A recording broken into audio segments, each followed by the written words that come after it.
What happens when a royal steps into a daytime studio thinking he can control the narrative? You're about to find out, because this isn't just another interview, it's one of the most combustible moments daytime TV has ever seen. Prince Harry walked onto the Loose Women set expecting softballs and smiles, but instead found himself face-to-face with Denise Welch, a host who has never made a career out of holding back. Before we dive into the slow-motion car crash of an interview, hit subscribe and tell me in the comments what you make of celebrities who crumble the second tough questions get thrown their way. Now, the tension in ITV studios was palpable even before the red light hit. Harry strolled in with his usual entourage, carrying the aura of a man used to deference from the press. But this was Loose Women, no red carpet, no kid gloves. Denise was in one of those moods, the kind viewers instantly recognize. And when that happens, absolutely no one is safe. As the opening music faded, Harry adjusted his tie, nervous already. Across the table, Christine Lampard, Nadia Sawalha, and Kay Adams exchanged knowing looks. They could sense Denise was ready to pounce. And pounce she did. Without waiting for a cue, she opened. We're joined now by Prince Harry, here to talk about his latest ventures. Harry, thanks for coming. Harry flashed that familiar, polished royal smile, honed over decades. Thank you for having me, Denise. It's great to be here.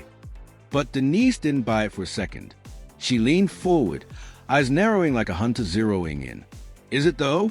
Because from what I read, you had quite a lot to say about the British media lately, haven't you? The charm cracked. Harry tried to steady himself. Well, I think it's important to have honest conversations about media responsibility and coverage. Denise echoed the phrase back at him, mocking in tone. Honest conversations. Right. So, when you slam the British press, does that include us? Because last I checked, we're British media too. Christine jumped in, trying to soften the blow, but it was too late. Harry had already bitten the hook. His jaw tightened, his voice sharpened. There's a difference between responsible journalism and the tabloid sensationalism that's hounded my family for decades. Denise went straight for the jugular. Tabloid sensationalism? Are you saying that any story that doesn't flatter you automatically counts as sensationalism? Harry snapped back. That's not what I said. But there's a clear line between fair reporting and character assassination. And right there, the studio audience went silent. Everyone in the room knew a storm had broken out. Nadia tried to defuse the moment with a joke about pineapple pizza, but Denise smelled blood and circled closer. Character assassination, that's a serious charge. So when reporters cover your choices, your statements, your actions, you call that assassination. By now, Harry's media training was in overdrive, but his armor was cracking fast.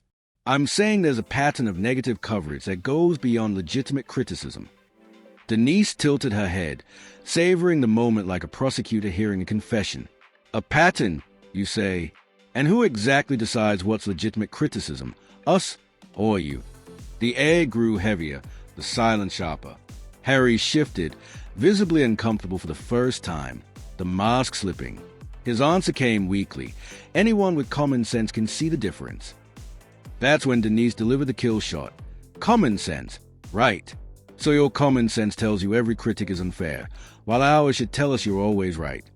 Harry forced a brittle smile, but it only revealed how cornered he was. Kay Adams tried desperately to redirect toward Harry's charity work, but the damage was beyond repair. The prince's composure had evaporated, leaving frustration raw and exposed. Finally, Harry snapped, voice low and sharp. I came here expecting professional interview, not some kind of ambush. And with that single word, ambush, the illusion shattered. What was meant to be a safe daytime chat had morphed into a brutal confrontation, with Denise Welch holding court and a royal guest discovering, live on air, that in this studio, titles don't grant immunity. And with that one word, ambush, Harry sealed the fate of this disastrous appearance. Ambush, as if direct questions about his own public statements were somehow dirty tricks. Denise's eyebrows shot up so fast you half expected them to lodge in the rafters. Ambush, she repeated, her voice cutting through the silence. Harry, you're on a talk show where we discuss current events and ask tough questions. That's literally the format. Did nobody brief you before you sat down? The condescension dripped, and Harry's face flushed crimson. I understand the format perfectly well. Thank you. What I don't understand is this hostile line of questioning. Christine, ever the diplomat, tried again to cool things down. I don't think anyone's being hostile. Harry, Denise is simply asking what viewers want to know. But Harry wasn't budging. His voice sharpened, his tone clipped and imperious. These aren't questions. They are accusations dressed up as journalism. Denise laughed then, a dry, humorless sound that cut him down further. Accusations? Harry, I've asked you 3 questions about things you said. If you hear accusations in your own words, maybe the problem isn't with the questions. At that, the other panelists fell into silent spectator mode, their eyes darting back and forth like they were watching Wimbledon. The studio audience leaned forward, hanging on every word, riveted. Harry's voice slipped into the entitled register of someone long shielded from challenge. I think the viewers can see what's happening here. This is exactly the kind of media behavior I've been talking about. Denise crossed her arms, leaning back with a smirk. Oh, really? So when you go on global TV and accuse your family, your country, its institutions, you call that speaking your truth. But when someone asks you to explain those accusations, that's media behavior. Convenient. That's completely different, Harry snapped, his composure framed by the second. Different how? Denise pressed, relentless. Because you get to control the narrative when you're the one talking.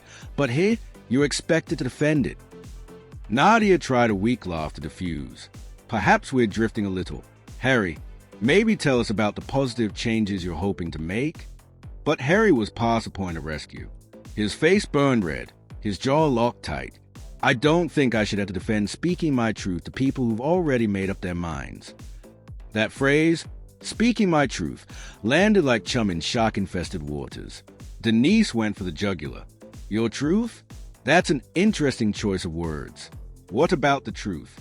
You know, the facts that everyone can agree on? Harry's voice rose, brittle.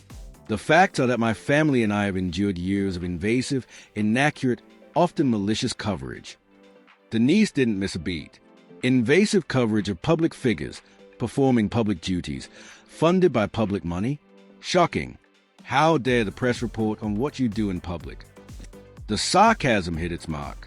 Christine now looked genuinely rattled, urging calm. But calm had left the building. The train was speeding toward wreckage, and everyone could see it. Harry's tone grew colder, more imperious. I came here in good faith to have a civilized discussion, and I am having a civilized discussion. Denise leaned in with that velvet dagger delivery. I'm asking you direct questions about your own words. If that feels uncivilized, perhaps the issue isn't with my questions. Harry's voice strained, barely masking anger. The issue is that you're not listening. You're just chasing gotcha moments. Denise's smile was razor-thin and deadly. I'm listening very carefully. Harry, what I hear is this. When you speak publicly, your words must be accepted without challenge. But when others speak publicly about you, it's unfair treatment. Do I have that right? That's not what I'm saying at all, Harry protested weakly. But his conviction was gone, replaced by defensiveness. Denise pounced again. Then what are you saying? Because from where I sit, it sounds like you want the right to criticize others, but bristle the second someone asks you to explain those criticisms. Kay Adams, sensing the flames licking at the studio walls, tried one last desperate pivot. I think maybe we should, but it was too late. The wreck was already happening in real time, and there was no steering out of it. And then it happened, the exact moment destined to be clipped, memed, and replayed endlessly online. Harry leaned forward, his voice sharp with indignation. There's no misunderstanding here. What there is a perfect example of the hostile media environment I've been describing. That was it.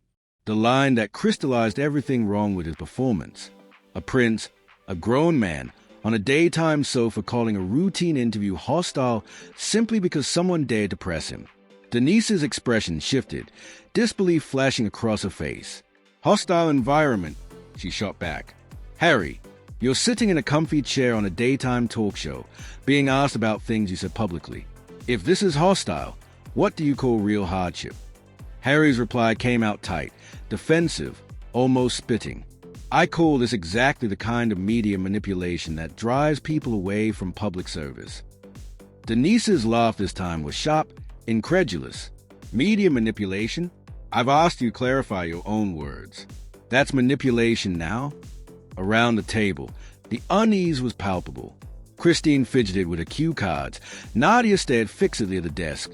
Kay kept flicking anxious glances toward the control room, as if silently begging for a commercial break. But the producers, sensing lightning in a bottle, weren't about to cut away. Harry had crossed the line, and Denise wasn't letting him retreat behind royal polish. She went for the throat. You know what, Harry? I think the viewers are smart enough to see what's really happening here.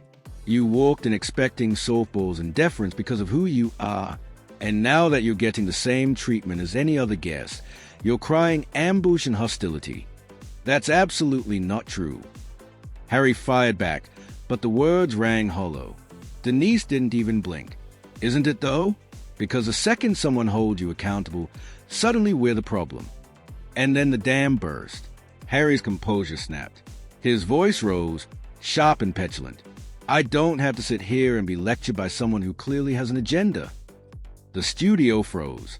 Not a cough, not a shuffle, just the stunned silence of a crowd watching a car crash they couldn't look away from. Denise's eyebrows arched, her voice dropping to that dangerous, measured quiet longtime viewers knew well. An agenda? What agenda would that be? Harry? But he was too far gone to back down. His face burned crimson, jaw clenched tight. The agenda of making me look bad to boost your ratings. The accusation hung in the air like smoke after a gunshot. Denise just stared at him, long enough to make everyone squirm, before answering in a voice like ice. Making you look bad? Harry, I haven't made you do a single thing. I've asked questions, and you've chosen your answers.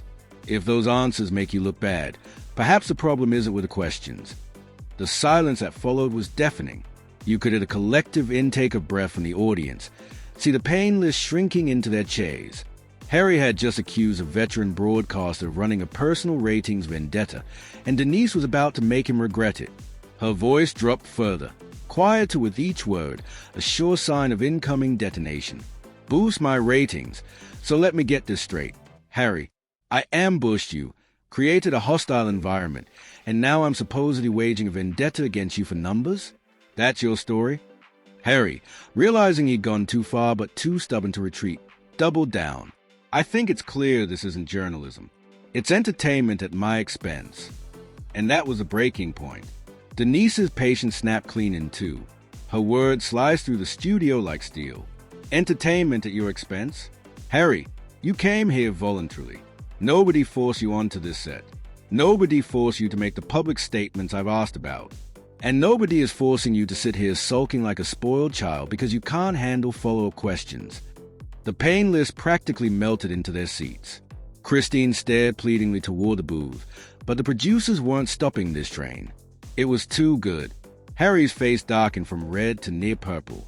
His voice exploded. Spoiled child? How dare you speak to me like that? And there it was. The mask shattered. The polished public persona crumbled, leaving raw entitlement laid bare. Denise's smile turned glacial. How dare I? Harry, you're sitting on my show, accusing me of bias, of ambush, of chasing ratings, all because I dared to ask you about your own words. And now you want to dictate how I speak to you? Tell me, who exactly do you think you are? Harry's reply came instantly, prideful, voice dripping with fury. I know exactly who I am. And in that moment, the gulf between how Harry saw himself and how the world now saw him stretched wider than ever before. Harry shot back, his voice climbing to a pitch completely inappropriate for daytime television. And I know I don't have to tolerate this kind of treatment from anyone. The studio audience was spellbound. This wasn't just a celebrity floundering. It was a full-scale royal meltdown unfolding live. Nadia, still clinging to hope, tried a last rescue attempt. Perhaps we should all just take a moment to calm down.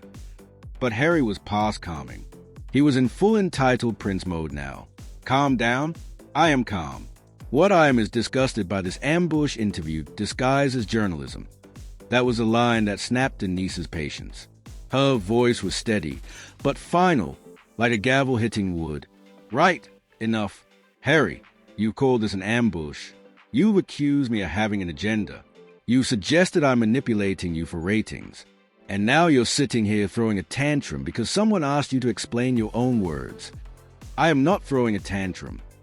Harry insisted, though his cracking voice betrayed him. Denise pounced. Aren't you? Because from here, you look like someone who expected to be treated like royalty, literally, and is melting down because you weren't. That's when Harry snapped. He shot to his feet, his chair screeching across the floor. I don't have to listen to this. The move was clearly meant as a power play, but instead of dignity, it screamed exactly what Denise had accused him of, a spoiled child storming off. Denise didn't even blink. No, you don't. There's the door. You're free to leave anytime you want. That wasn't the reaction Harry expected. He'd clearly been banking on apologies, on backpedaling, on desperate pleas to stay. Instead, he was being casually shown the exit. This is exactly the kind of media treatment that destroys people. He shot back, but the conviction was gone. Denise leaned in, her tone razor-sharp. What destroys people, Harry, is believing their title makes him immune to the same questions everyone else gets. Christine, desperate to salvage something, pleaded, Harry, please, sit back down and we can start fresh. But Harry, brimming with wounded pride, sneered, Start fresh? After I've been insulted and ambushed on live TV? That's when Kay finally spoke, her tone blunt. Harry, I think you might be overreacting here. The words set him off like a match to gasoline. Overreacting? I've been subjected to a character assassination in front of millions, and you call that overreacting? That was it. Denise delivered the kill shot. Right. Enough. I think it's time for you to leave. This interview is over. The words landed with the force of a verdict. Harry froze, disbelief etched across his face. You're throwing me off the show. His voice had shrunk now, the anger giving way to something closer to shock. Denise didn't flinch. I'm ending an interview that stopped being productive the moment you decided answering questions was beneath you. Harry looked around for backup, for someone, anyone, to intervene. But the painless avoided his gaze, and the crew stayed silent. No cavalry was coming. This will be all over the papers tomorrow, he warned, one last desperate threat. Denise's smile was icy and triumphant. Yes, it will, and the viewers will see exactly what happened, you being asked fair questions and choosing to implode instead of answering. And with that, Prince Harry, Duke of Sussex, stormed off the Loose Women set, leaving behind one of the most spectacular meltdowns in daytime television history. So there it is, the complete breakdown of how Prince Harry managed to get himself kicked off Loose Women. What do you think? Was Denise too harsh, or exactly as tough as she needed to be? Drop your thoughts in the comments, and don't forget to subscribe for more moments when celebrities just can't handle the heat.